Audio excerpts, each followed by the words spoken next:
So, after watching exactly 2 videos from and 2 from about how to live your life, I'm pretty sure I've consumed basically all human knowledge on the subject.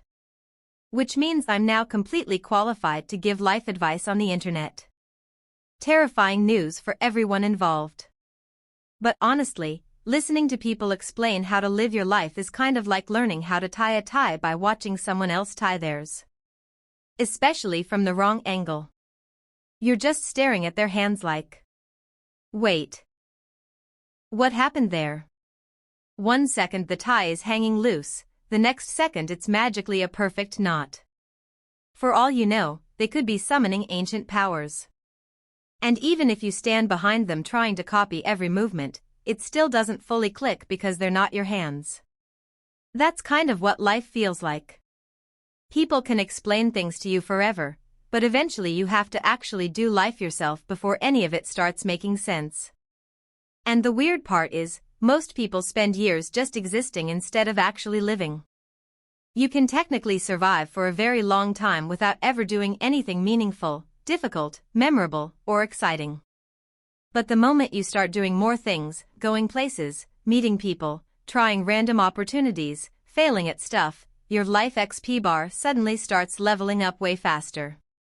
So if you have absolutely no clue what you want to do with your future, the best thing you can do is simply do more life. Because answers usually come faster to people moving around than people standing still waiting for inspiration to fall from the sky. Now obviously that sounds like a complete cop-out answer. Bro, what do you mean just do more life? But honestly, almost every one-sentence life advice quote falls apart if you think about it long enough. Follow your dreams and never give up. Cool. Amazing advice. Unless your dream is something you realistically have almost no chance of achieving while ignoring the thing you're already naturally good at. Like imagine you're incredibly talented at physics, but your dream is making the NBA despite being 5 feet 8 inches. Sure, technically possible. But there's also technically a chance a raccoon becomes president someday. Most likely, you'd spend years destroying your knees, sacrificing stability, and stressing yourself out chasing a microscopic probability. When the life you were actually built for was sitting right in front of you the whole time. Some people become happiest by chasing impossible dreams. Other people become happiest by mastering something they already have talent for. Your job is figuring out where you belong on that line. And that doesn't mean dreams are useless either.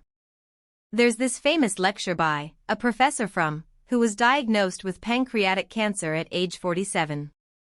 Knowing he only had months left to live, he gave one final lecture about achieving childhood dreams.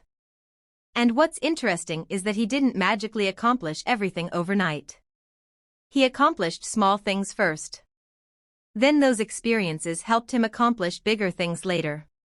Which is basically how life works. Achievement builds momentum. Confidence builds confidence. Experience builds experience. And one day you suddenly look back and realize, oh, I've actually done a lot. That's why waiting for the perfect path is dangerous. Because life usually becomes clear after action, not before it. A lot of people think choosing a career means permanently locking yourself into one single future forever. But that's not really true. Even if you become a doctor, engineer, designer, teacher, or accountant, there are still thousands of directions your life can branch into afterward. You can study one thing and still build 10 other skills on the side. You can completely reinvent parts of yourself at almost any point. Once you realize that, life stops feeling like one giant irreversible decision. Instead, it becomes, what's the most interesting thing I can do next? And honestly, that mindset is way less terrifying. Also, 2 practical pieces of advice. Number 1. Floss and wear sunscreen. Not because it instantly changes your life, but because future you exists. Young people are amazing at pretending future consequences aren't real. Until suddenly they are. Most good habits feel useless in the short term. That's why most people never stick with them. Number 2.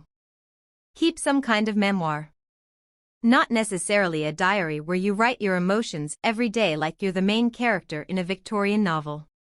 Just a simple record of meaningful things you've done, learned, experienced, or survived.